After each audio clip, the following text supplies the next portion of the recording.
So, welcome everybody who's here in the room at CCDC and everybody online. We are in this session going to provide various updates on the InChI project. We're going to hear from Gerd Blanke, who's going to talk a lot about the technical development that's been going on, specifically at Aachen.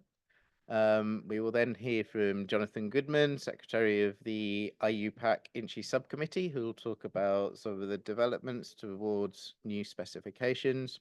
We'll have a brief update from Boucher on some organisational developments associated with the InChI Trust. And then we'll get to hear from Leah McEwen, who's chair of CPCDS, about some of the activities going on in CPCDS and IUPAC that are associated with InChI. So with that, I'll hand over to Gerd to start us off. Thanks a lot for the invitation. I hope you can still hear me because the microphone is irritating now. And I just will admit a few more people. Okay. How do I get myself to the screen? Okay. So what you see now is hopefully something like a heat pump to continue the discussion Roger started this morning, because you see there's half a position that is paid from my side, and we got 5 more people that are paid in kind, just representing roughly about 3 FTEs. Yeah, and this is a tremendous growth compared to what we had in former times. And of course, it makes it much, much easier to let us work. And now the combination is interesting as well, because we've got real C programmer, meaning that they can go into the depth of the Google fuzz issues, which are, I will come back to that because they are a problem for us in details, as well as with Felix, who is sponsored, who is part of the Boucher Institute organization, who is another chem informatician, because otherwise I'm becoming the bottleneck, and there's way too much work already for those 2 of us, because a lot of things are coming up that we're going to discuss during the day. But now let me start with the brand new stuff. That is, some of you may already be familiar with the point that we created the web interface. Yeah, so the interesting part with that one is it comes from GitHub, and there's no server behind that. That is a technical issue, because it means everything is downloaded into your browser, it's compiled in the browser, and everything you do over there is will stay in your browser. Yeah, it means your data are safe. They're not going outside your this browser system. And this is very useful, because from our side, we do not have to maintain a server. This one is going down straight to the GitHub area. You see, this is 106, the current official release. And now you see something else.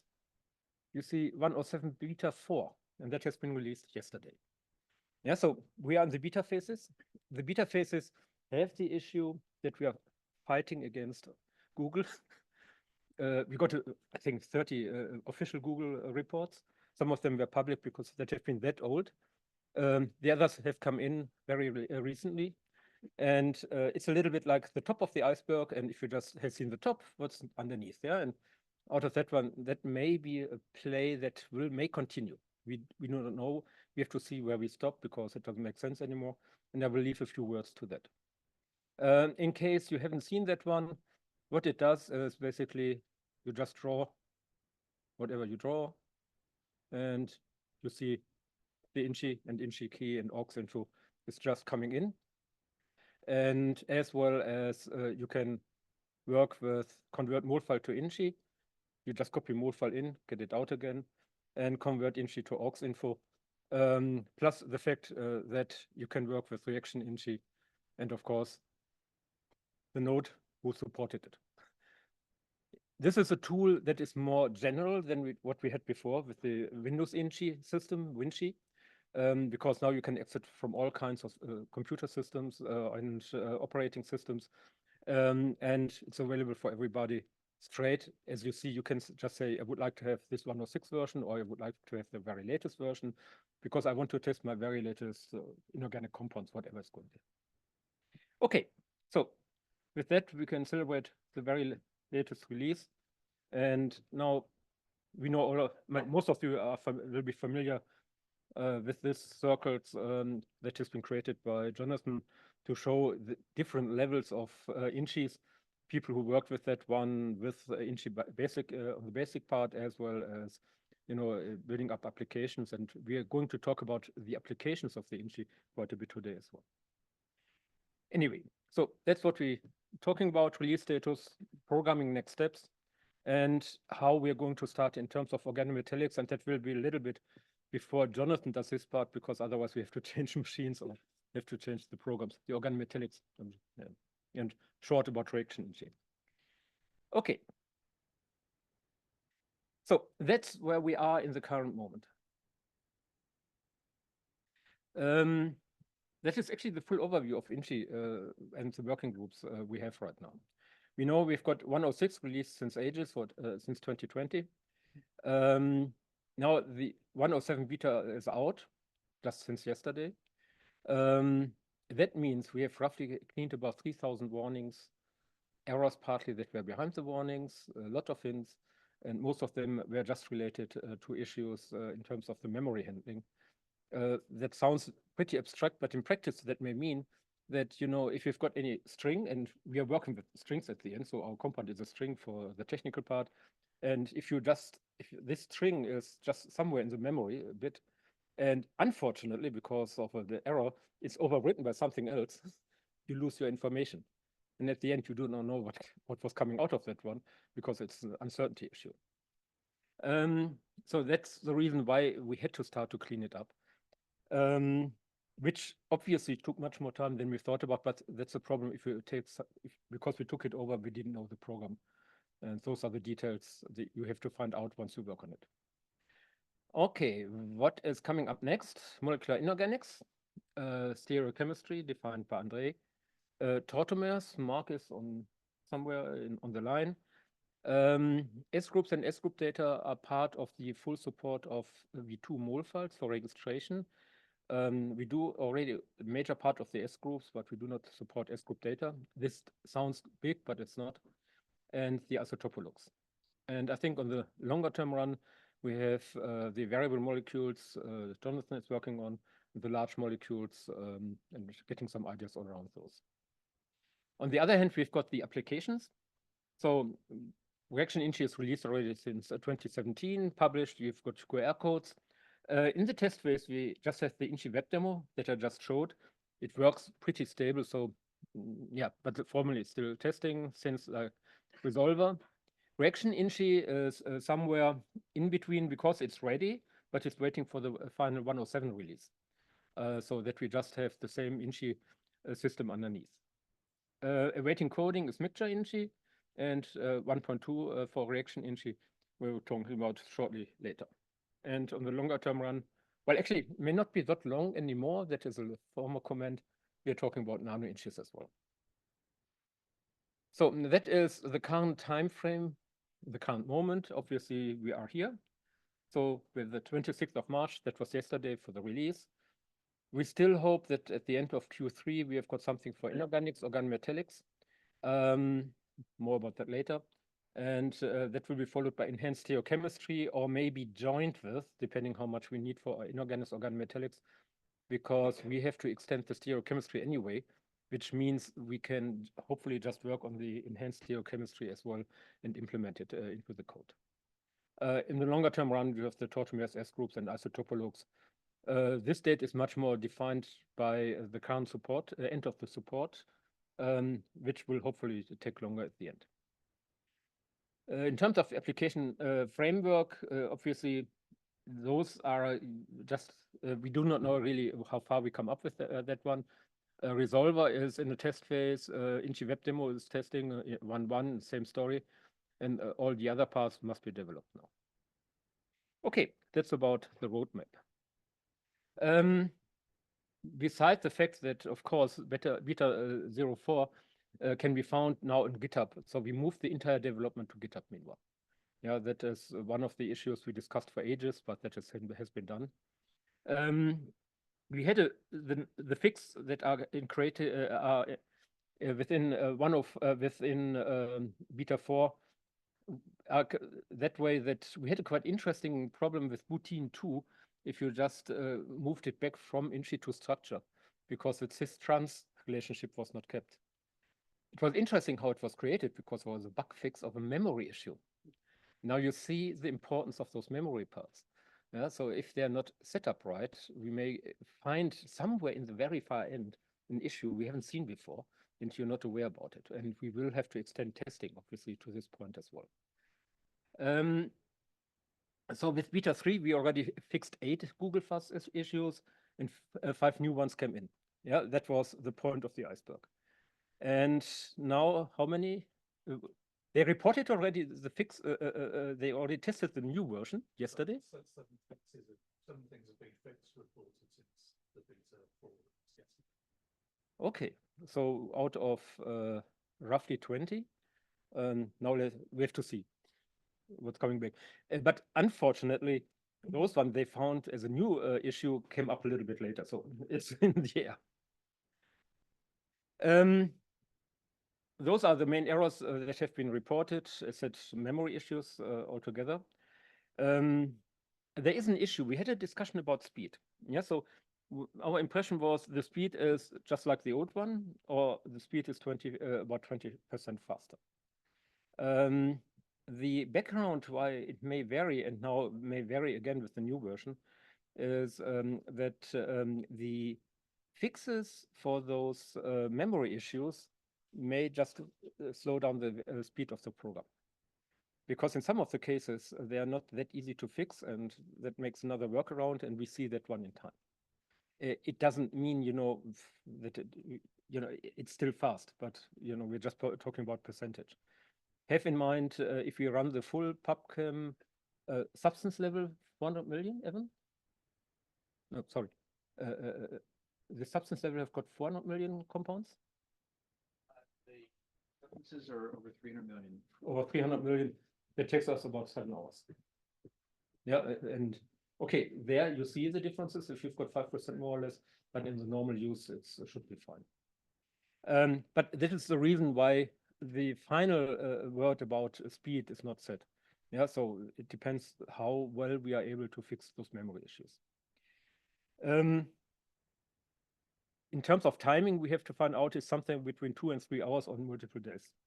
The reason is that some of those memory issues are related and crossing over multiple functions. Because they are referencing, they have got pointer over pointer that are referencing some memory issues, and that is a lot of fun to maintain. Yeah, and to be honest, I wouldn't be able to do this work because I haven't done that much C programming. And I have to say, it's good to have George because he really likes to go into those details. As well, he took over the fuzzing tools that are used by Google as well, so that we can predict what is coming up. Yeah, so that we're not just relying on them. Another change we did already on the main line was that we've moved over to MIT license. So if you just see the license file, it's, you got a full MIT part, but we forgot, no, not forgot, but we haven't taken care about all the different licenses for each of the scripts. Now this has become consistent. Yeah, so you've got MIT license everywhere. But what we did a mistake while we built up the current Git version in InChI, because we took the older ones, and unfortunately the new license file was already in there, so that all the old versions with the older license have got the MIT reference in the current moment. So that is something we have to correct. Back to George. Compiler issues. We have one. Compiler dependencies are quite interesting. So within your 300 million compounds, we've got one that shows up as a fragment into 5 other ones, which is pretty interesting because it's nitrogen atom with 7 valences, 6 bound to tritium and 1 to iodine, and all of them have got 0 coordinates. And depending which compiler version you use, you get different error messages or no error message. We do not know why. Yeah, but it's one of the obstacles you have with compiler. And you do not have them with Microsoft compilers, by the way. Yeah, so it depends how you compile stuff. Compiler for version 7, 8, 9, 10. They are in the profiler as well, but there we do not see the differences. Yeah, that's what The thought is maybe there is an issue for the earlier versions of the compiler. You just didn't crash. Yes, and actually, this is actually that's George thinking as well about it. Yeah, he likes to investigate in that stuff, and the reason why he should investigate also, you know, from the cheminformatic point of view, would say, so what? But it may hit us somewhere else. Yeah, you have to know what is happening over here. Coming up to the point as well, because we had a request by Biovia, whether we have support or we have got any experiences with ARM machines. We do not have, because we do not have that hardware. They just wanted to know if if you could report something. But we think the machinery is, well, if you're just comparable one, is less important than the compiling parts over here. But that's something we have to follow up. We are still testing, so with the beta 4 version, we are going to run the full invariant tests. This will, so each compound will be varied 10 times in terms of the numbering, and then run through. We are using the ADKit, how's it called, enumerator? No, it's not invariant test component, because it was easier to implement, unlike our own one. And this will be run now because we were just wanted to wait to have a new version. As a follow-up, we are working on unit tests, working continuous work, and we have to do more work on the parameter testing. Something else, testing in another way. Obviously, I got a few requests where people ask me, and by the way, are you interested to get some more structures? Not really, because we got quite a bit, but I translated it, can we test our structures? Or can we let you test our structures? And with that one, we came up to the idea, why not providing a Docker station for any SD file that can be loaded into that one? Yeah. And you find it already in the coding under test, but fully compiled Docker stations for Linux and for Windows will be provided soon. And now coming back to the sustainability discussions yesterday, based on an experience I had at the last ACS fall meeting during the poster session, when I talked to somebody from Merck Sharp and Dome, I mentioned those Docker stations, and then I asked, and by the way, could you support us with $5,000? And this was a technician, and well, he was surprised about the question, but he said yes. Obviously, the way he reacted was not an issue. So I think this is something we may offer as a service for customers. Of course, if you're just a member, you get it for free anyway. But any external customers, it may be a good way, because they need invoices, and because they need invoices, companies need invoices. That may be an easier way to support us than anything else. Other parts, we are working on the documentation, but the major change will come up with the next release with the organometallics, because the technical documentation is just getting too big. Yeah, on the one hand, we are just adding our programming experiences into that one. So how is the code flow? So that somebody else is able to work himself or herself into the coding and do some open source work on that one. On the other hand, the chemistry part is becoming larger as well. So it makes a lot of sense to separate both of the documents. And with that one, you can address the chemists in a way where they do not, where they are not falling about any technical implementation issues. I think that makes a lot of sense, but this is coming with the later version now. Few more remarks about, and now you see there's still beta 3 when I wrote it, about the actual development over here, because we've got this old tool Windows InChI, WinChI, and we have got serious issues with that one, because out of the way that licensing has changed, we have to pay 9,000 euros just to get the basic license for that one. And I think that doesn't make sense anymore. And together with Frank, we try to find ways how to implement the missing functionality into the Windows into the web tool, which is mainly actually the numbering and some bond displays. instead of further working on the InChI. Okay, so that's where we are. What are the next steps? Basically, that's the workflow. Yeah, you get your file, you have to put it into the system, into InChI. There you've got something like a chemical object, which is a bunch of arrays. And then we are going to think about the pre-processing of the structure. Yeah, so Evan's request of, do normalizing of the chemical structure is done inside as a very first step before we're going over to the canonicalization and connectivity part. And last but not least, getting the additional layers being calculated. And we are focusing just on the pre-processing now. And the very first issue, of course, the mole file reader.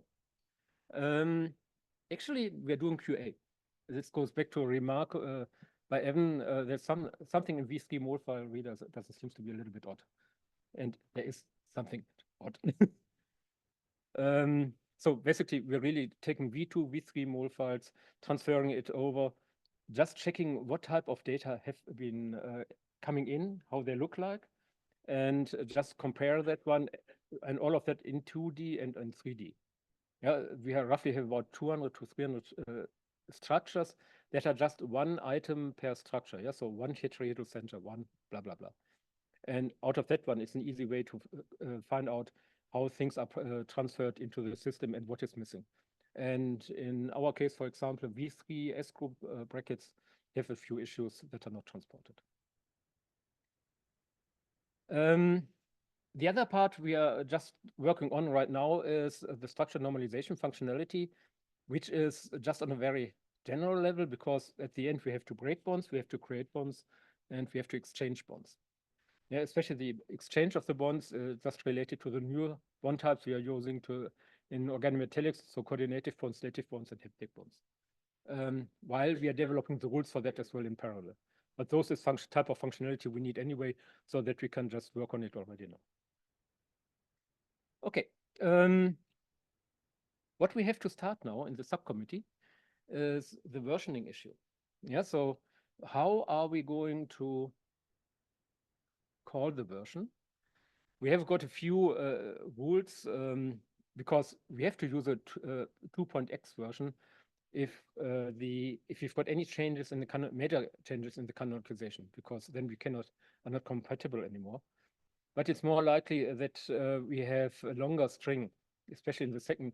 And there the InChI key is the difficult part, because we already know that within the stereochemistry, the InChI key is too small.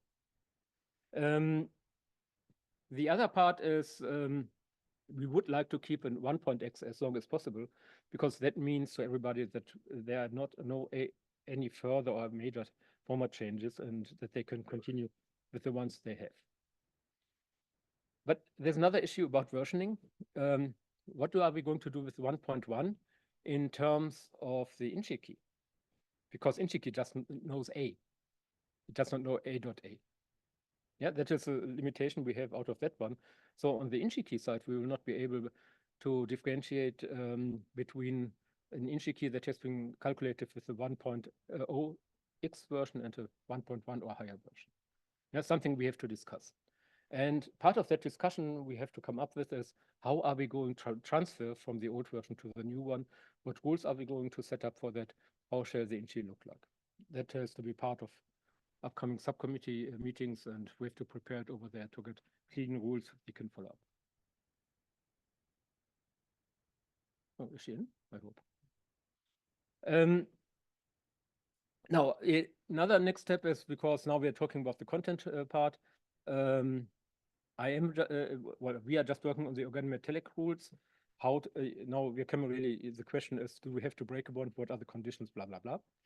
And we are going to have group meetings in April and May. We have a meeting in Aachen, a very small one, just to go through that. We'll present it to the working group on the 14th of May. And so that we have an internal coordination with this first, and then we go to the next subcommittee meeting to present it over there. There will be a technical meeting, by the way, in Aachen in late of July. And later on, Sonja, when she is back again, we have to find time for the meeting where when we can meet best, all of us. Okay, that's about the technical development right now. Questions? It was too technical, but that's another question. Jonathan was first.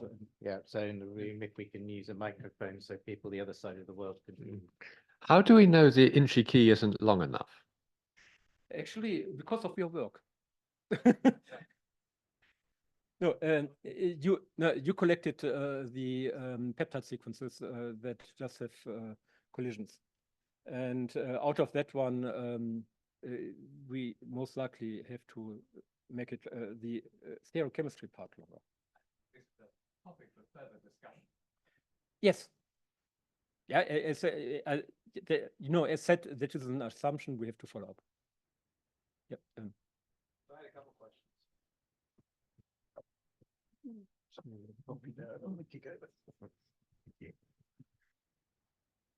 All right, does that work? Good.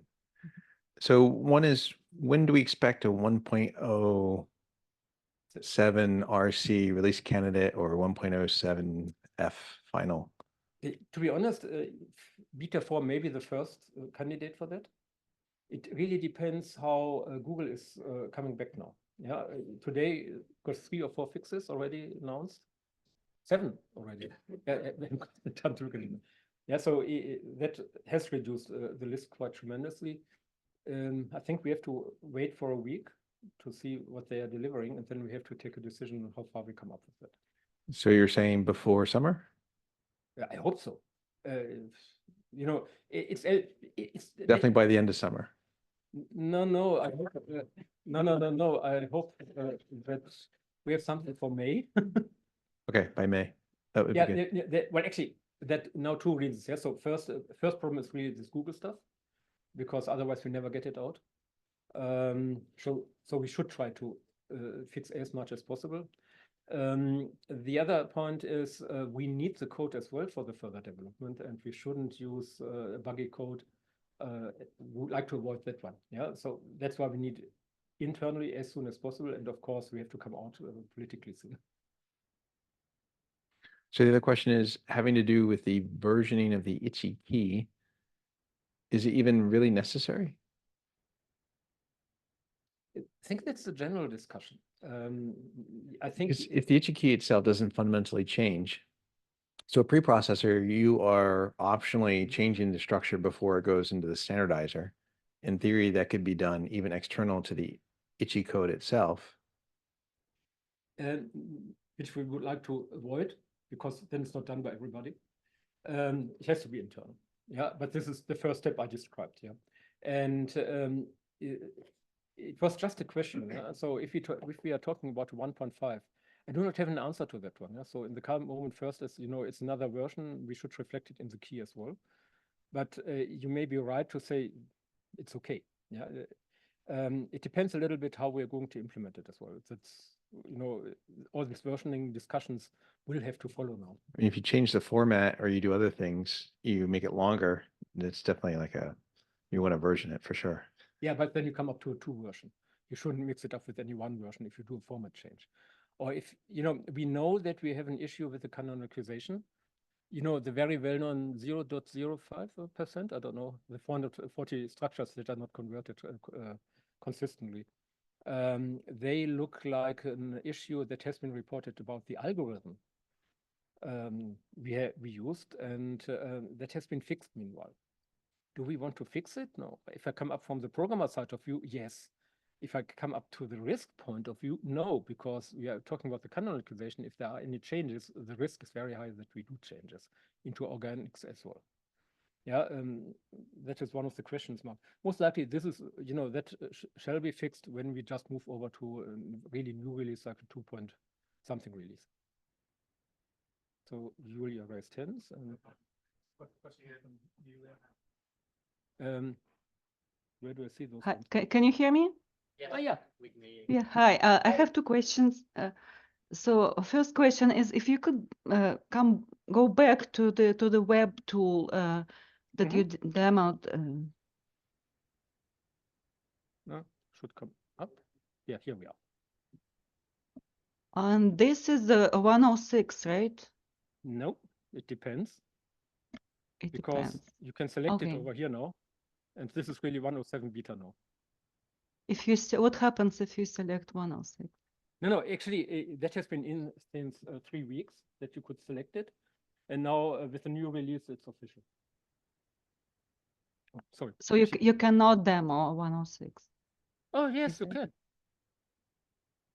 No, you're just on 106. So how do you set the 6 totemic rules in this web version that were implemented in 106? Yes. I don't see that. Yeah, no, it's fine. We have it. It should be, it's somewhere in another, we have to extend the,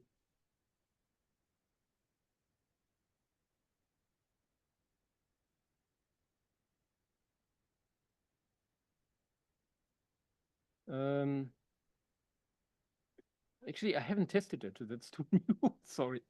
The discussion we had, you're going to have a separate, at the end, you're going to have a separate menu because there are too many selections to be taken.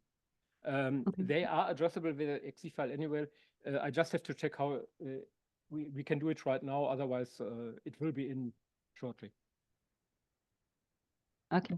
And the second question is, how should I reference InChI 106? Which link should I use? Because I went to the GitHub and it's kind of confusing. It's all together. So I'm having problems with just providing a link to documentation or to the release actually itself. Within GitHub, on the right side, you got a button called Releases. And there you should find all the different releases since 103.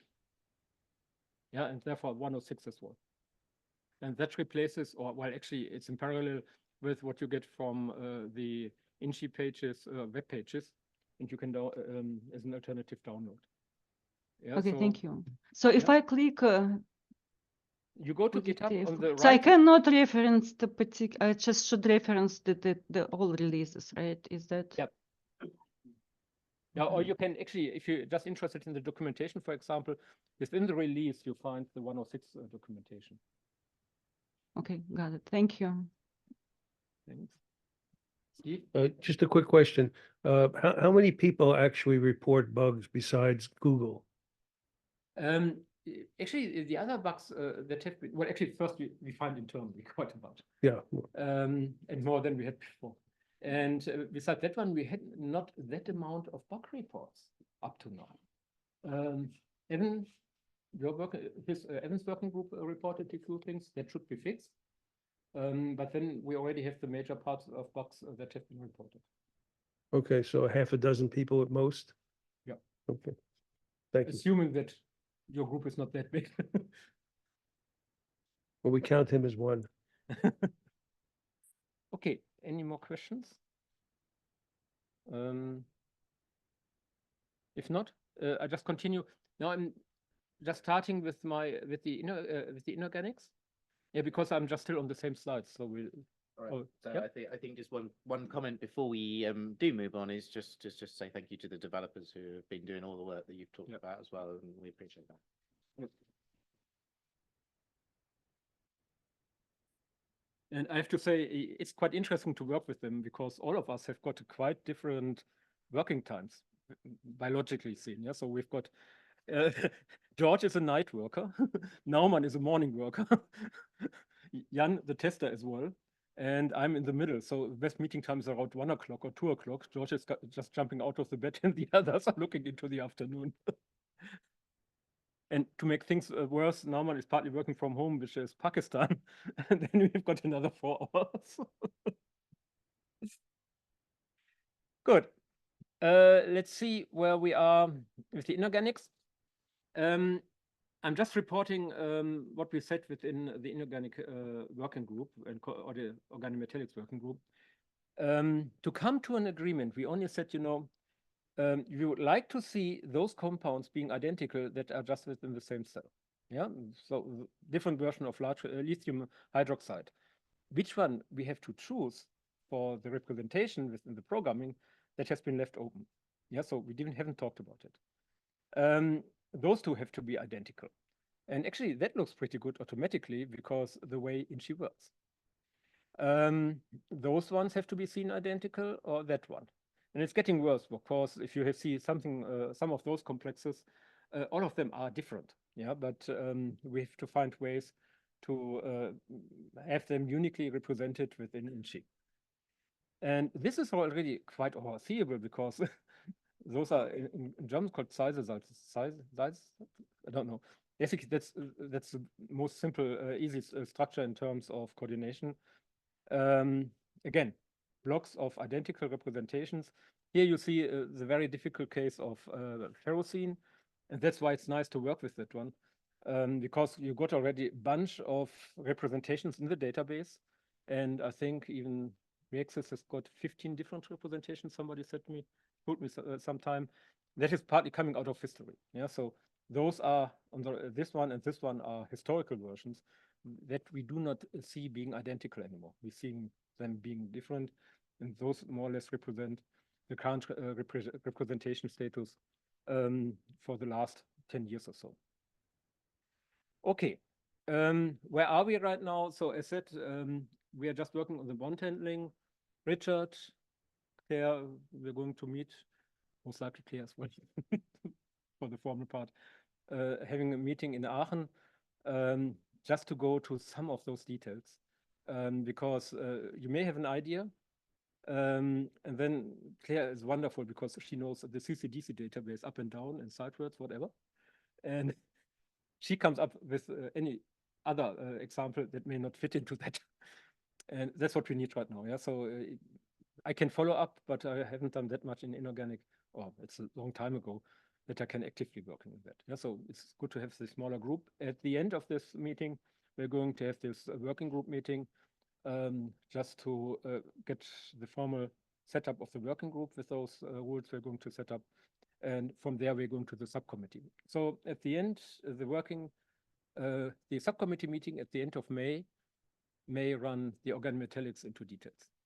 Yep. And once we are done with the bond part, we are starting with stereochemistry. And then let's just have a short overview to reaction InChI. It said it's ready, but we are just waiting for the 107 release, because with the last reaction InChI, we worked with 104 while 105 was out. So we would like to avoid that one.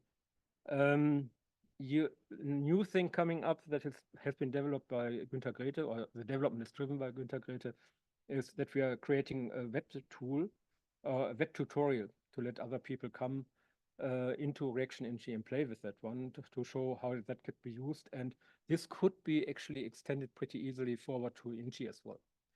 Yeah, so how can I start a search with InChI, with or without stereochemistry and so on. And then we have started looking to reaction InChI 1.2. That is primarily atom mapping and the technical part, which is called multithreading, because without multithreading, you may have problems in larger applications to really run it and not to fall over memory issues. So that was those two short parts. Thank you. Any questions on organometallics or the reaction InChI? Evan? You still got the little device? It's great to see the progress on the inorganics and organometallics. So there's obviously a lot to work through and many different types of representations. Do you plan to provide pre-release versions of this along the way so that you can get a wider community input? Because obviously many eyes on this very complicated problem would be better. The web tool with 107 beta 4, because that goes straight into the development area. So everything, as soon as you've got a compiled version in the development area, you can test it. Okay, so you're saying that the pre-release versions will be available directly from GitHub and can be pulled from time to time, and there'll be a message to indicate when is a good time to do it. Yes, well, actually, the message has to be sent to it. Okay, so you send that to the InChI mailing list, or whoever is interested in it. Mailing list makes a lot of sense. okay, oh, we're interested. I thought so. You're on the list anyway. Any more questions? No. Okay, let's thank God.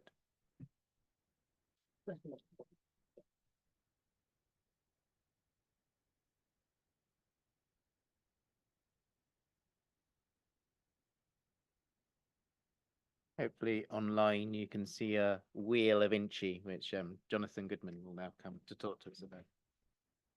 I'm just reporting about the working groups which I know are happening. So I apologize now to anyone who is working and I haven't put it on these slides. Do let me know and they can be put on future slides. The great wheel of InChI illustrates in the heart the InChI itself, close to it things which when they're changed will change the whole InChI. So organometallics, this is a really substantial change, but a really important change. Stereochemistry, tautomers, these are all near the center. Then we have the InChI key. Then moving further out, we have things we're building on top of the InChI.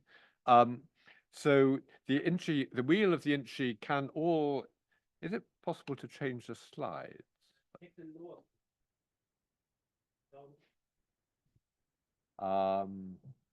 No, there's a button here.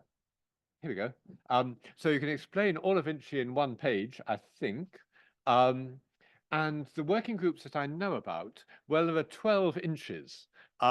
So these are the working groups which we'll now go through because I think all of them, or nearly all of them, there is someone here who knows about them, and many of those people have been warned. I'm going to ask them to say something. Oh, and the QR InChI at the bottom right, I left that off because the QR InChI has stopped working. It is complete. It is approved by IUPAC. There is nothing else to do. So I think you are an ex-working group, Richard. Or are you still working? In which case I should... We need to talk to GS1. Okay. About getting... Right. So I apologize. QR InChI is still working. I have colored these, and this might be slightly subjective. The ones in yellow are the things which might change the standards. The organometallic InChI, the extended stereochemistry, these will be important to everyone using the InChI. Then the things I've colored in blue are applications built on top of the InChI. So the reaction InChI we've heard a bit about. You can only use the reaction InChI if you know about the InChI, but it's not going to change the InChI itself. And then in green, the things which are an even higher level, Bob Belford's educational resources and Marcus Sitzman's resolver. So the people, I think, who are in charge of each of these are roughly on the next slide. So, so Gerd has already told us about the developments in the InChI itself, but the big InChI, macromolecules, is anything happening in that, Evan? Do you have a... Evan is just here. Do you have a microphone? I did tell you I was going to ask you this question. But there's a microphone. Evan is now going to tell us about macromolecules and the big InChI. Oh, this is the one you had before. That's some ideas.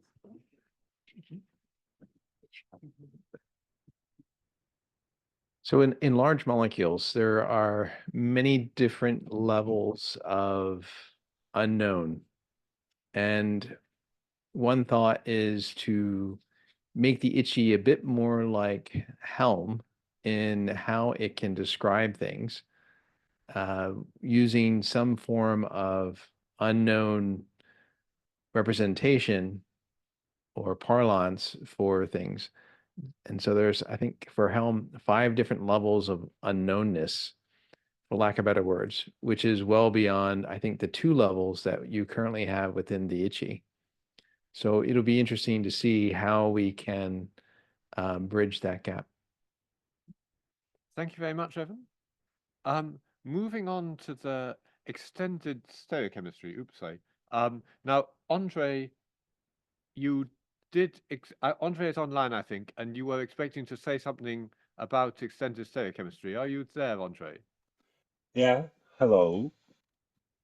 Would Do you you hear like to... me? We can hear you, yes. Nice.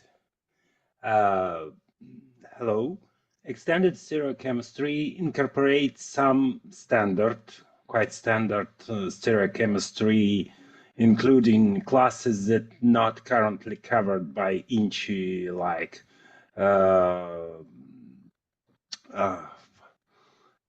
what is it? Longer allenes, cumulines, atrop, isomerism, and some small cases, and also enhanced stereochemistry that is called when it is important to refer to mixtures of stereoisomers that can be represented in a specific way by enhanced stereochemistry representation. And that is really demanded mostly from industry. As soon as in industry this representation is already used, but chemists, publications, science is too slow to accept this standard, as well as IUPAC. Then another part of this group, now we are starting to deal with stereochemistry for organometallics and inorganics. And it obviously implies collaboration with this team. But anyway, we already have some, I would say, working concept that can be extended, checked, expanded to other cases. So we are moving, and I suppose we will have something for organometallics ready for this third quarter of this year. That's all from me. Thank you very much.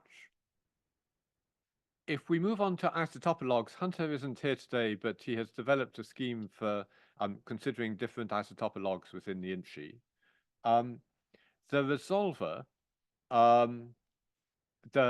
I think L was the first letter which was available from resolver to add to my list. So Marcus has provided this slide on the resolver. The API for this has been specified and released in 2021. It's all available on GitHub.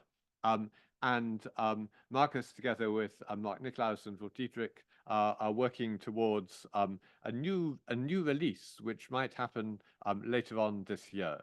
So the InChI resolver, following the standard format, should be available soon in an updated way.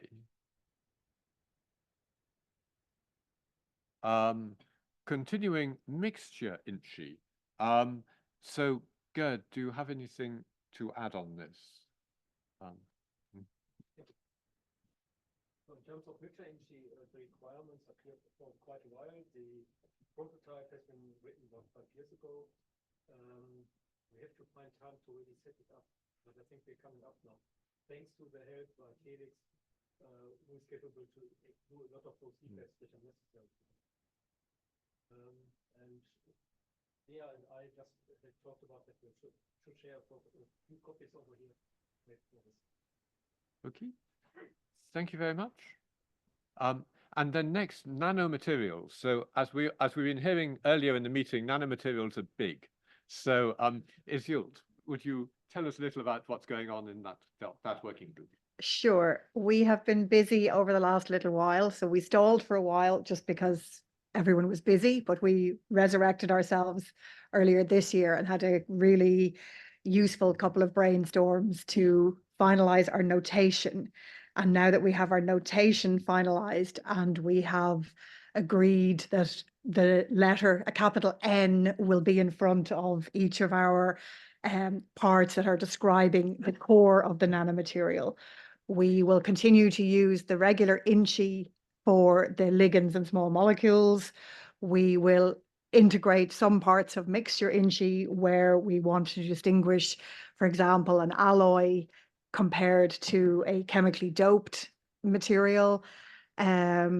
We have resolved, I believe, the issue we had in our alpha version where when something was being chemically absorbed onto the surface of the nanomaterial, we were missing then the H or whatever group got kicked out. So we've resolved that.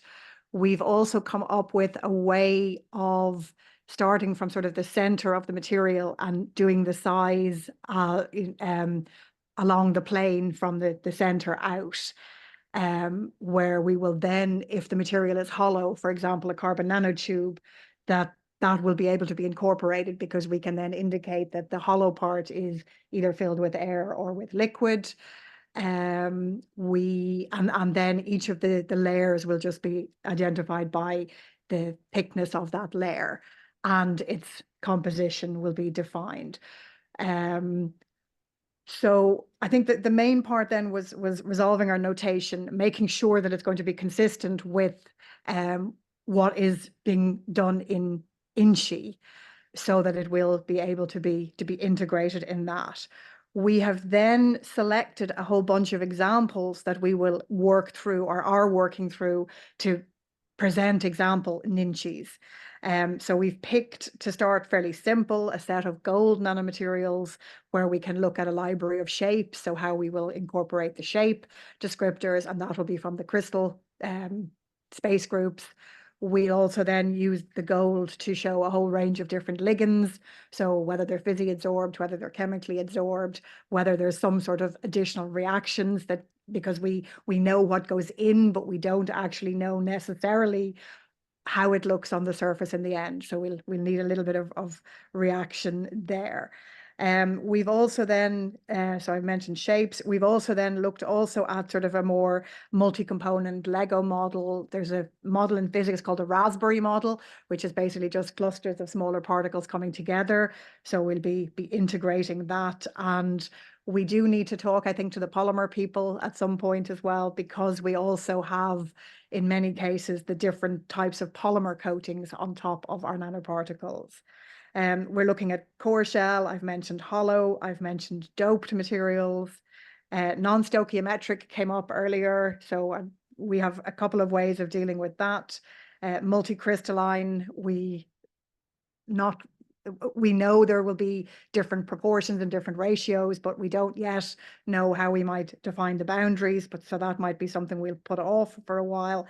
And we're looking also at some examples of geological, so we're taking, I think, hydroxyapatites as the example there, just to sort of show that it could work for the geo people, but we're not going to, obviously, in our first version, cover all of that.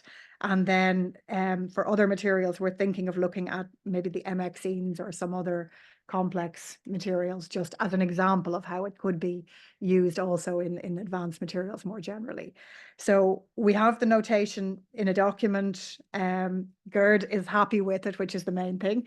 And the alphabet is extended by putting the N, the capital N for nano in front of it. And we will be distinguishing between the core of the nanomaterial where all of the bonds are complete versus the surface ones where we have the reactivity. So we'll be distinguishing between, so silica might exist as silica in the core, and then the silica hydroxide, for example, at the surface. So that was where we spent a lot of time. Do you want to add anything that I've missed from that summary? No. On the technical side. The technical side is great, except that the very last acceptance has to be done by the subcommittee. So we have to talk to them at the end. Yeah. That is something Jonathan would point out anyway. Thank you very much. I can see the counter comments in the chat, but I suggest we leave questions until we get to the end of the list. Organometallics, Gerd has already told us about. Reaction InChI, Gerd has also told us about. Tautomers. Mark is on the line, I think. Mark, would you like to say anything about the tautomer working group? Yes. So a number of points. You, or most of you, may know that we started a collaboration with Thomas Sander, who, just on his own time, started to, think about, I would say, a preprocessor, something along the lines what Evan has proposed for a while, to put something around InChI, and to generate sort of a standardized polymer. I don't want to call it canonical. Now, Thomas has left Idorsia just very recently, started his own company, and so he's very busy with that. So I would say this specific planned project is probably on hold for a while, if not indefinitely. In terms of the tautomeric transforms that we have developed, it's like Douglas Adams, numbers unequal themselves. 119 that many of you have heard are now 120. So we have 120 rules. We had to add one for important classes of molecules. Now, these rules have been applied to all of PubChem, and I will submit a paper that describes, among other things, counting incidents or a number of amenable structures, as I call it, in PubChem of all these 120 rules in the next few days. An early version of this paper has already been on ChemArchive for a while.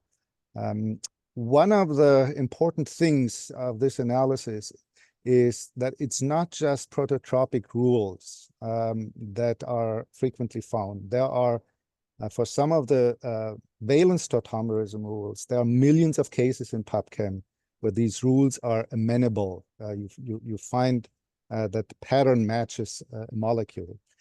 Now, this opens up another important question. For me, I think we should, or at least we want to analyze this in collaboration with Alexander Isaev.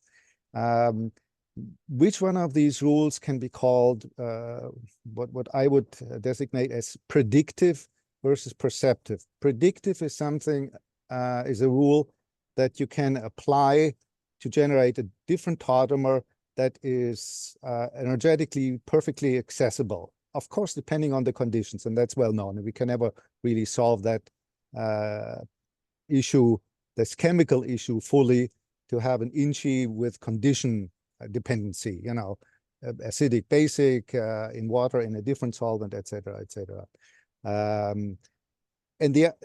So keto-enol is predictive for me, right? If you have a keto version, you generate enol tautomer, everyone says, yeah, that's realistic. You know, we will see this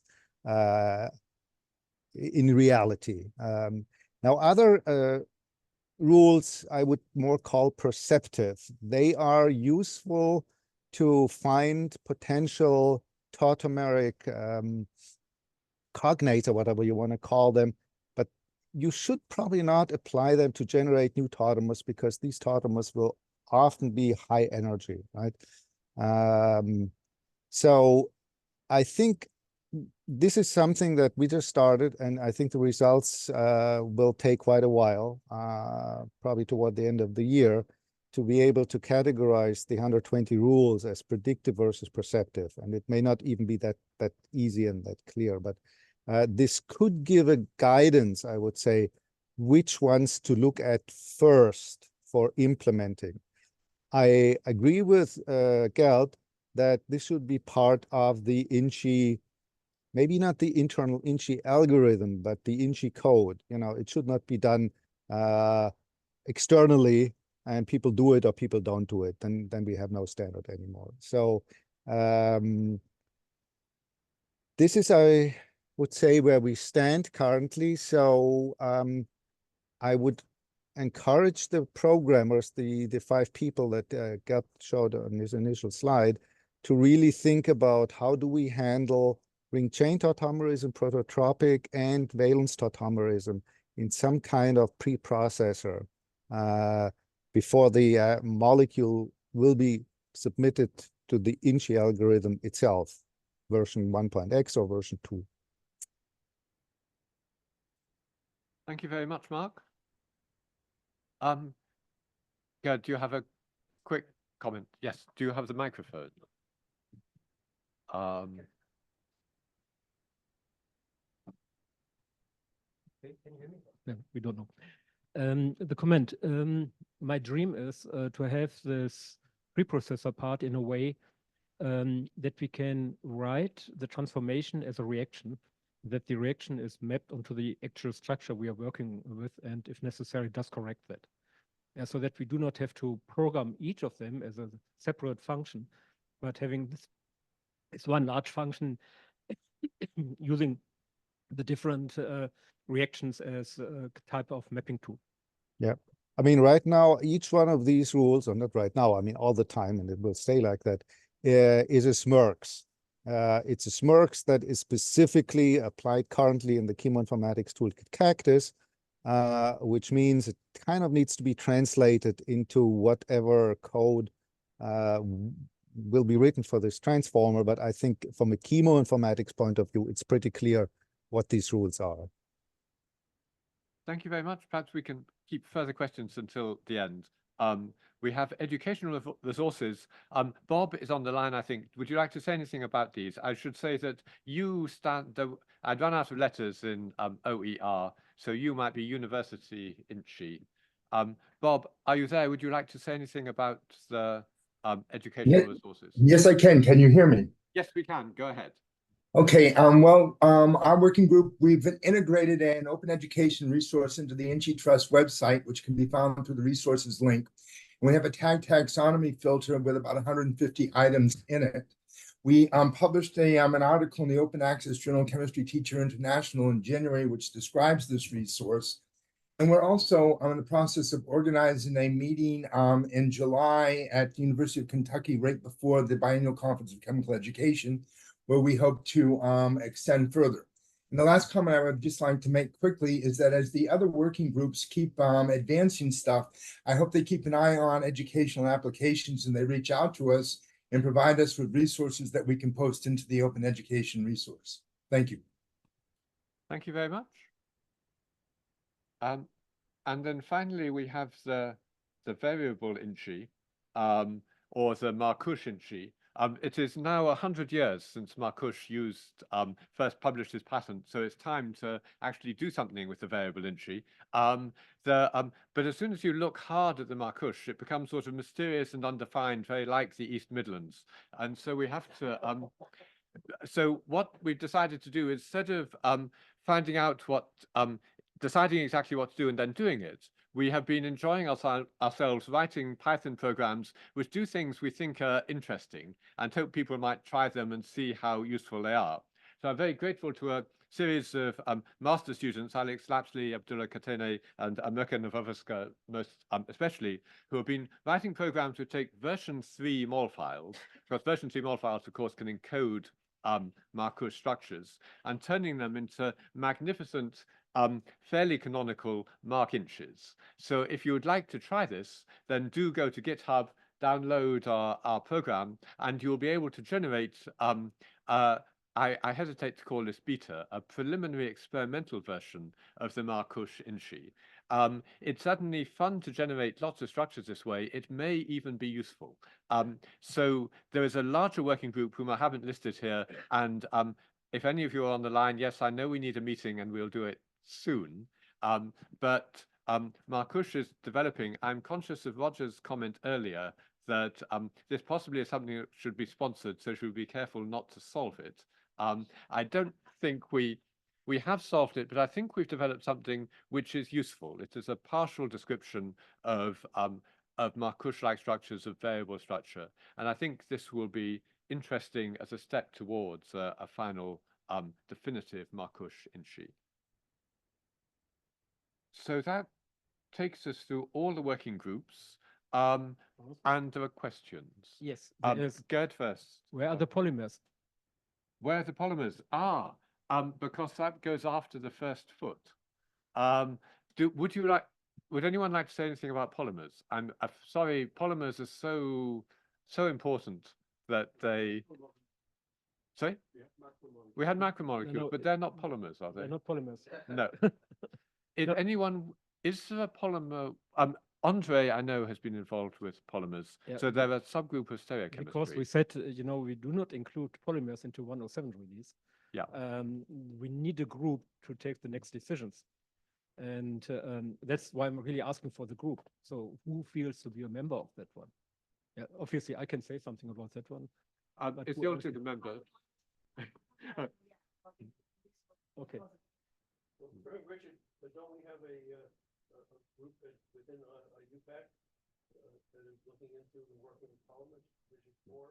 Well, there's a whole division, there's the polymer division. Yeah, I mean, nobody there seems interested in. Yeah. Unless we have new members. Last time, Alan McEwen and I went looking. No. That was a long time ago. Yeah. No, but I mean, Andre does a lot of work with Division 4 too. So side, so there will be people who are interested and would like to be involved. Yep. Reaching out. Yeah, I did give an overview to the Parliament division. Can we? I think we should. Yeah. Yeah. So I gave an overview of InChI to the polymer division in Sao Paulo. I would say that there is interest, but the net level of knowledge and how that could be applied is I think that's where the issue rises. So I think if you're going to sort of interact with that polymer division, it probably needs someone to sort of lead them down the path, to sort of help them and say, these are the sort of decisions that we're looking at. What do you think from a polymer perspective? Yeah. So that was Sao Paulo. I think Leah and I met with people from the polymer division in The Hague, right? So a bit more recently. And there are a couple of people in that group now who possibly don't need quite so much leading down the garden path, who are probably more open to the sort of like technical aspects of structure representation. I don't know that we've posed that question to them yet. And this is their first encounter with I mean, who used to lead it? Put somebody in charge. Yeah. In terms of somebody in charge should be somebody from within the InChI area, because we have got very specific questions to solve, and more or less, I think the polymers are already in a status that they could become standard. Yeah. It's more to take this decision, and this is an InChI decision, much more than the polymer group of the IUPAC in general. So the polymer group definitely includes gerd, Zilt, and Entree, and perhaps we could leave it to them to remind me for any future meeting that polymers exist. Does it mean that I shall run the group then? Because somehow you would then be running all the groups. No. I'm not responsible for InChIs and InChIs and some others. Yeah. So, just looking online, Emma Szymanski is actually on the isotopologues team. Emma, did you want to say anything about this?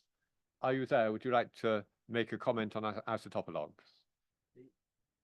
Can I say one more thing about the polymers? Oh, the polymer division, I think a number of them meeting at the macro meeting, which is in Aston in the summer. Okay. Yeah. So if you wanted to put something to the polymer division, they're meeting in a few months. Okay. Thank you. Emma has had to leave the meeting, and people online are also asking, can anyone hear what's going on, but haven't any more technical questions. So perhaps now, if there are any questions for any of the working groups.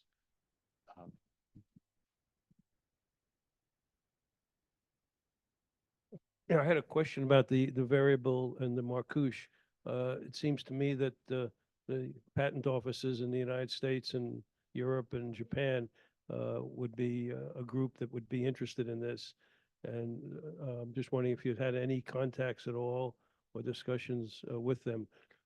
Yes, Evan and I have given talks at the U.S. Patent Office, and a long time ago, Alan McNaught and I twice have gone to the European Patent Office in The Hague, and the result of all these talks seemed to be no interest whatsoever on the part of the Patent Office.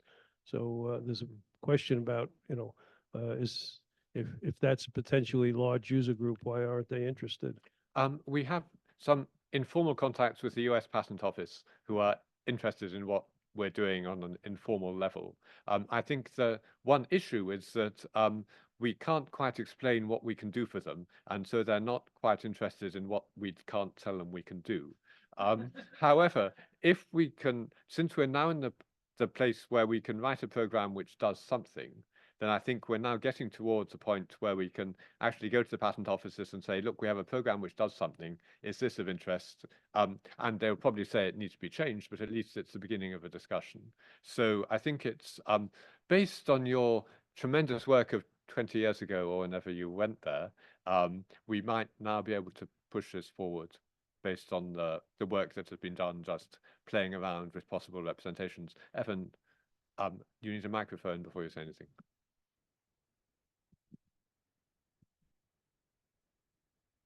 So the patent offices, they're in a process of doing a technological revision. So maybe they're very happy for us to experiment and encode the existing patents in some type of how would you say, a variable or Marcuse InChI. If it's demonstrated as being useful, then maybe they would have more of an interest. But you know, use case, how do you use it? Even if you have to encode it, you know, how to use it after that, and how does it represent things, and so on. Yeah, well, I think the question of how you use it doesn't really matter if you don't know what it does. So, I mean, it is somewhat circular. We're trying to produce something which does something so we can explain how to use it, and then maybe do something with it.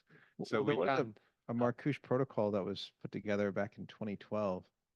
And so, you know, it's decided back then it wasn't as desired, but I can see that there's a number of use cases for this type of approach, especially for some of the so-called UVCBs. Yeah. Where you have variable attachments, you have other aspects which would cover also the InChI and some of these other examples that we have there, the MITIs and so on. Are there any UVCPs in PubChem? There are many UVCBs in PubChem. Would you like to consider using the Marcuse InChI? In many cases, they don't have a structural definition, or sometimes people are associating UVCB names to discrete structures, which they should not do. But we do have a project in this area to try to isolate them, and we've been working with the exposomics community with Emma Szymanski and crew to try to get discrete structures associated to them. Yeah, especially for certain types of cases. Because the variable InChI as we have it at the moment does actually need a structure. So it doesn't go so far as to say we can encode something where we know nothing about it. At some point, there needs to be some harmonization between the mixtures, MITIs, and the variable Marcuse pieces, because sometimes you'd want to use one and sometimes maybe use the other, or both. Yeah. Someone yelled out. Yeah. So when use one, when use the other, and getting that type of feedback, because there are going to be more of these types of overlaps between these. Yes. And as soon as we can tell you more precisely what it does, we'll be able to work out what the overlaps are. And I think not so much overlaps as they'll be able to work well together, because I think a mixture InChI may well include a variable structure. And so it should just plug in and automatically one will enhance the other. At least that's my hope. But there are also classes of chemicals and whatnot that could also be represented in such a way. Well, the whatnot InChI is a future project. Chris Southern says he thinks there's been no high-profile patent infringement cases related to the Marcuse matches, and so no one's interested in it. I think he might mean no lawyers are interested in it, but there are non-lawyer people who may be interested in it.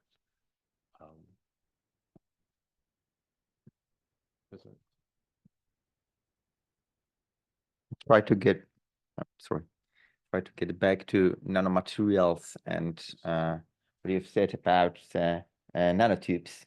You can also have carbon nanotubes, but you can also have different nanotubes, which are per se inorganic polymers. So what is the overlap between the future polymer InChI and the InChI for nanomaterials in case of nanotubes?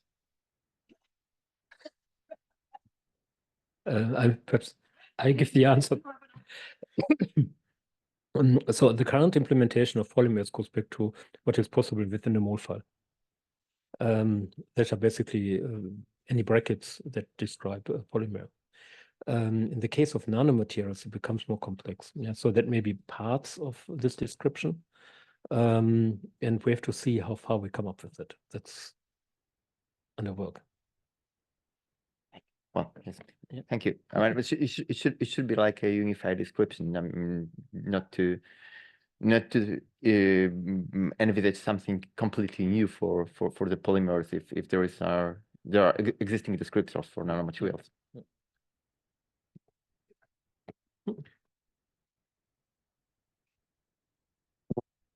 I've got a quick question for Mark, actually, and thinking about the tautomers, and I suppose it's similar to Steve's comment about, who might be interested in Marcouche InChI. I just wondered if there was a particular community who might be most interested in tautomers, who we could go to see if there was specific funding they might be willing to put forward to help solve this problem quicker, given what you said about it being put on hold.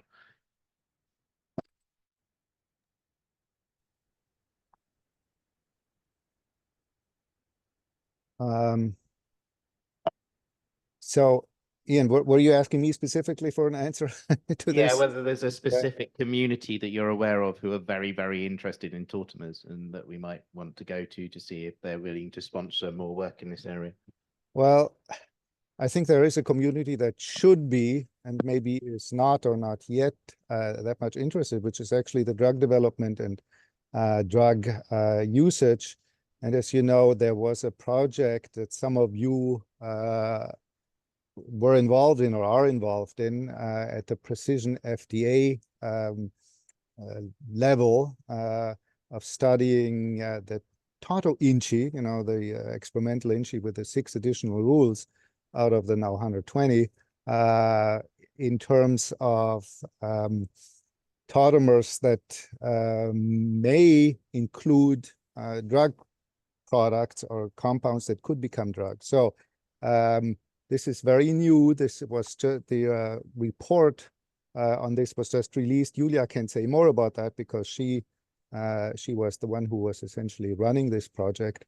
It is a little bit of a challenge to get people really interested in that. So you need to show that there are relevant cases, and people will say, well, remember thalidomide, the interconversion between the R and the S through a tautomeric intermediate.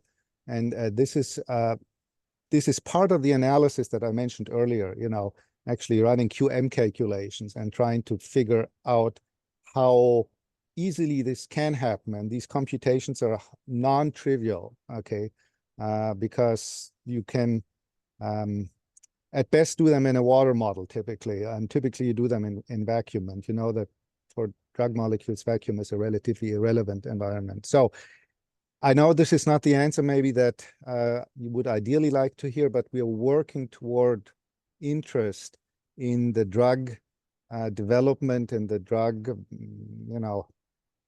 approval, drug handling community to show that tautomerism may be more important than people currently think it is. I wouldn't say we're there yet, but we're trying to push this community.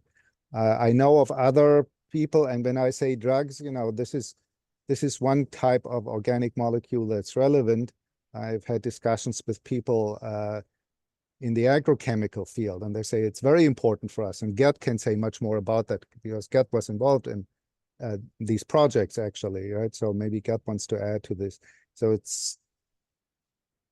people should be more interested, we think, and some people are. And once you've looked at the issues that you can encounter, you go, oh my gosh, we should look at this more carefully and more comprehensively. So again, maybe Gerd can say a word to that.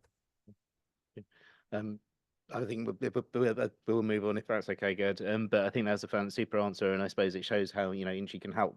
Maybe working together, we can help convince the wider community of the importance of this as well. But we should probably move on in the interest of time. So thank you. Let's just thank Jonathan for giving us that tour of everything that's going on, and then Ray's going to just present a couple of slides updating on some organisational aspects. So Ray, over to you. Okay, thank you. Yeah, I thought it might be a good idea to sort of go over what some of the guiding principles have been behind the trust. Got to hit the share button. I've got to hit the share button. Right. Just some of the guiding principles so that people can kind of understand how the trust has sort of functioned. How do I move this? Back on that screen.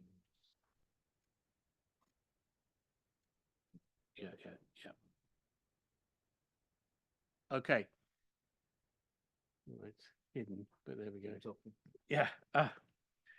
Okay, so these are some of the, I think, the real guiding principles behind the trust. So it's worth mentioning that it's a charitable organization set up in the UK, which works to implement and promote the use of the IUPAC InChI open source chemical structure representation for the public benefit. And I think that that's, a very important thing that is behind the trust, for the public benefit. And, the other thing is safeguarding the open availability of InChI, and that's part of our kind of, and working to ensure this going forward. We've always sort of worked on the principle that no one organization has undue advantage or influence over InChI. And I think that that's been one of the strengths of the trust, and over the last more than a decade. And I think it's worth reiterating the importance of that. And part of that is also having a robust governance structure in conjunction with IUPAC and other partners. And we've had a governance structure, which I think has helped, and it has given a framework for how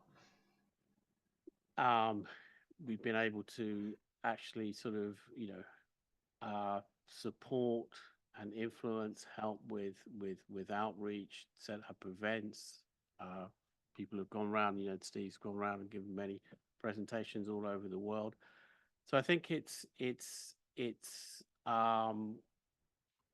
been a great success due to the input of many individuals, many organizations, and really the open cooperation between a number of partners who, in some cases, are very competitive. So I think that that's been a real kind of a benefit. I think we are, certain things have changed, things moved on. So we are in a period where there are a lot of open questions, and how that, the best way of how we govern ourselves and how we work together over the next few years is something that we will be working on over in the next few days and months. I don't know if anybody else wants to add anything to that, or any comment.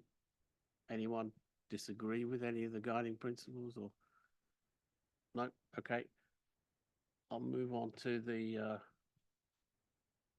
just a couple of updates about some of the changes that have happened recently.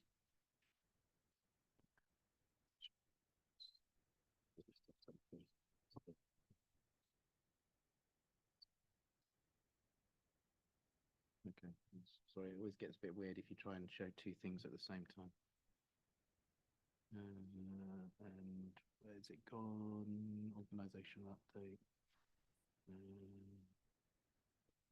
Settings, sort of presenter slide view. I think I might have to go back and share again.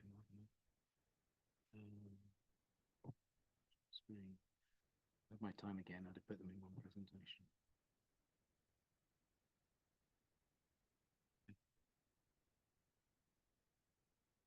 Yeah. So just a couple of updates, just to inform everybody, so everyone is fully briefed. So at the end of 2023, the marketing director role was discontinued as sort of originally planned.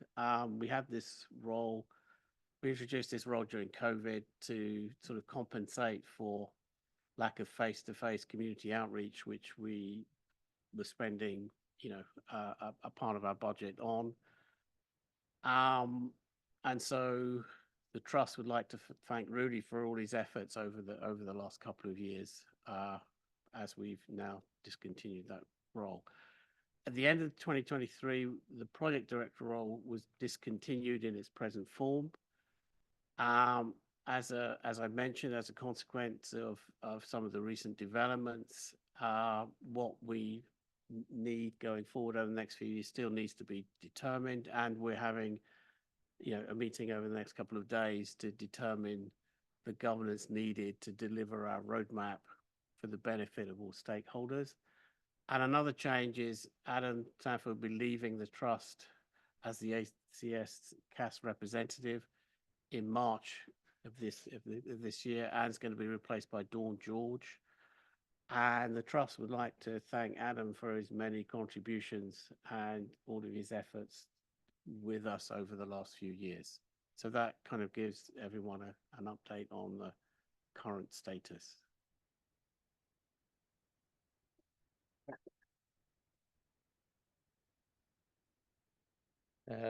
Right, we have just finally a brief update from Leah, who's going to talk to us about some of the CPCDS activities relevant to InChI.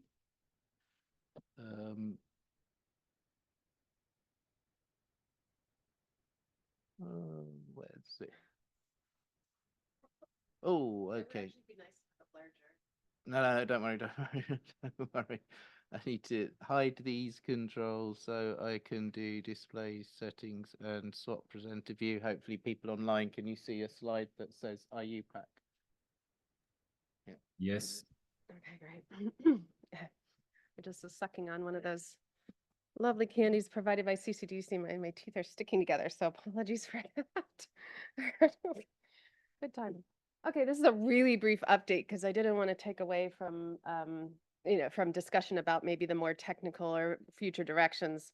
So just a few minutes on this, and I'm actually, Evan, do you want to join me up here? I did warn you. I'm very good at this.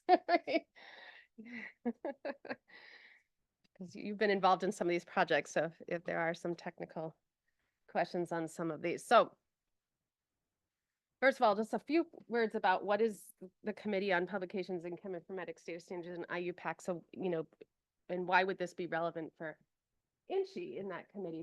There's a separate division in IUPAC for chemical chemical nomenclature and representation, and that's where the subcommittee on InChI sits that several people are involved in. There's also this Committee on Publications in Cheminformatics Data Standards, and this is the IUPAC committee. We do a lot of advising on design and implementation of these data standards and digital standards for promoting, exchange of data. And we do this across IUPAC projects, so a lot of internal advocacy and outreach, but also, bringing a lot of this expertise and collaborations with projects and greater initiatives in the broader community. For InChI in particular, we see that this InChI is really important for supporting fair exchange of data, and in actually several other standards that have a lot of metadata associated with them, where InChI can fold right into that metadata as a chemical representation. This is in 2 columns that are not showing here, so that's too bad because there's a lot more on the slide that you can't see. I forgot that I did this in PowerPoint and then it was from Google, so I'll try to have to remember there's more projects that kind of go down here. But maybe this is enough to start. So there are several chemical representation projects, where CPCDS has been involved in some of the work on those that involve InChI. InChI and NINCHI were mentioned. I think this was called InChI, or the education one. It used to be the OER project, and there's Smiles Plus. I have a slide on Smiles Plus in a minute. The World Fair project, we're part of the chemistry case study and a global initiative with 11 different case studies across domains to help them advance their fair data practices. Nanomaterials is another one of those case studies, which Isil is doing an amazing job, and NINCHI is part of that. But in World Fair Chemistry, we've been working on several projects, and all of these reference InChI as well. So we have a guidance framework. We highlight InChI in there and any of the roles that InChI can help with facilitating fair data exchange. And I have a couple slides on the others. We are working on a prototype for API that would use InChI in an exchange. And we have an online training resource, a cookbook of interactive programmatic things that you can do with InChI and other IUPAC standards. And then we have a whole bunch of metadata projects, as I mentioned. For example, we're working on, there's the FairSpec project, and they're utilizing InChI and other representations to represent the structures alongside spectra information. And it kind of goes on and on and on. So for the SMILES project, this is a one-slide summary from the chair of this project about what this is about. Basically, there's a lot of different ways you can deploy, that SMILES has been deployed across a lot of different toolkits and resources. You can make a lot of different decisions about how you generate the notation. And so then the challenge becomes, well, how do you cross-interpret between these? And so for example, you put this in, you get two different structures associated with that depending on which toolkit you're using. And of course, the InChIs of these are different. So what that project's been doing, and Evan, you can actually speak to this for real, is they've been doing that. They've been generating running the SMILES through several toolkits, pushing out the InChIs of all these and comparing them where they vary.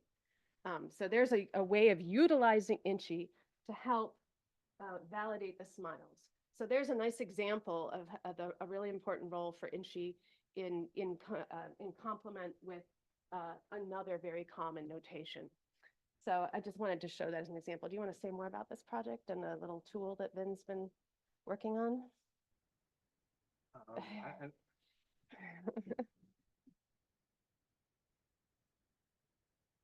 I don't have a whole lot more to add. Is this coming through?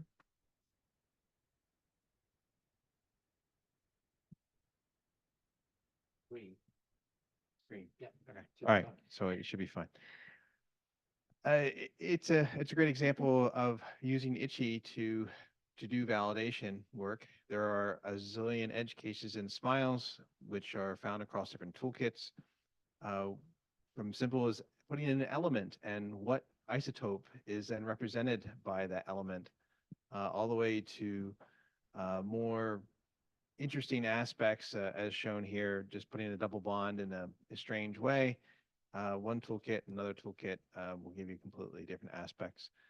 And so a lot of this work is getting to the point where it can be turned over into a type of validation suite that people can then use to double check their SMILES, but also you could think of this as a way to work with different toolkit providers and how they're using InChI and dealing with these use cases, if they can all work together to make this transition to a set of SMILES, which can then be interpreted the same across all toolkits. That would be fantastic. For most of them, this is just bug fixes more than a feature request because of the way and oddities about how these things are.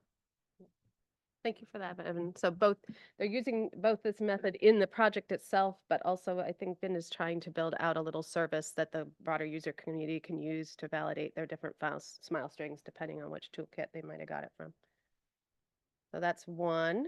This is World Fair Chemistry. This is what I mentioned. We've had several deliverables about it. Here's some screenshots from the cookbook that I mentioned. This is a group of colleagues from across the community, international community, putting together short little tutorials using Jupyter notebooks, with actually executable code in them, where you can, work with structures, work with data, and do things. So here's one that Vin also, there's a bunch from Vin. He's really excited about using InChI. So, where you can compute with InChI and structures and a lot of things like that. So I just wanted to demonstrate that this is something else that CPCDS has been working on. The idea here, trying to get the word out into community, trying to help the community understand how they can use InChI, engage with InChI, especially, I'm working with a lot more chemists that are getting more and more involved with using Python as part of their data analysis, and and then some of these things with the AI machine learning, and they need to clean up their data. A lot of these routines that others in the community have developed to help with that, we'd like to be able to share those for the cookbook. So as a way of sort of sharing approaches and techniques for dealing with these things, utilizing things like InChI. Here's the API protocol project that I mentioned. Do you want to speak at all to that, Evan? So in this case, it's a little bit different from the resolver that is for InChI. It could use things like names or different file format flavors and the like. The idea here is it's an interface to chemistry, perhaps from other domains. It's not necessarily for chemists by chemists, but rather if you're in geology or oceanography or astronomy or whatnot, can there be a single interface into chemistry? Otherwise, they have to say, okay, do I just use the ChemSpider interface because it's different from the Unichem interface, which is different from the NCI thesaurus, not NCI thesaurus, the NCI lookup browser interface, or the PubChem interface, or some other interface. But if everybody uses the same interface, you just write it once and then you can access all chemistry. That is certainly much more powerful. And it could work hand in hand with other resources in various ways that could break down barriers for use and beyond. Thanks, Evan. By interface here, we mean the programmatic interface, not the end user interface. Obviously, there's different functions and services that different users want at the native interfaces, but this is a way to exchange programmatically and make sure that the call and return is going to be consistent. So it's fairly straightforward. All of these resources already have APIs. It's a matter of alignment. But of course, InChI is really well suited for helping us navigate data exchange across different systems. And the last one I just wanted to highlight as an example project of the kind of things CPCDS has done is there was some interest in the chemistry community to expand CAS Common Chemistry. CAS Common Chemistry was put together in, I don't know, well over a decade ago. I think actually it was another earlier, it was actually another early IUPAC project, actually. This is a resource of open structure information that CAS makes available to the broader community. At the time, at the earlier project, it was like between 7,000 and 8,000 open structures, and they were using those to cross-list into Wikipedia. So those early days of exposing chemistry through Wikipedia. A lot of people in the community came together, and CPCDS helped navigate that conversation with CAS to put a proposal to them about expanding this to up to 500,000 chemicals are now represented in there. The most common chemicals that are used in commerce, in teaching, chemicals that are on the TSCA list, and other chemicals of concern, just to facilitate more public exchange of this information. InChI's definitely played a really critical role with this, because what's now available is places like PubChem and EPA's chemical dashboard can use the API on this and pull the association between the InChI key and the CAS registry number and verify that match, because most of the CAS registry numbers out in the wild are not verified that that's actually the chemical you mean, the right isomer, et cetera. So this is a way that we can verify that those are actually correct structures with those registry numbers. And as Mark was saying earlier, isomers can make a difference, or tautomers can make a difference. So this is another function for where InChI is really important in the community, and another way that we've been trying to work with the community to get this, the access and use of this out broader. And that's all I have to say. Is that enough? Okay. Is there any questions? Yeah. If there are questions, then look with me. Then have a chat with Leah, because we do need to turn this room around and we won't get it down. Thank you very much to everyone who joined us online for participating and engaging. Hope you found that useful, and we look forward to engaging with you again in due course. Thank you, everyone in the room.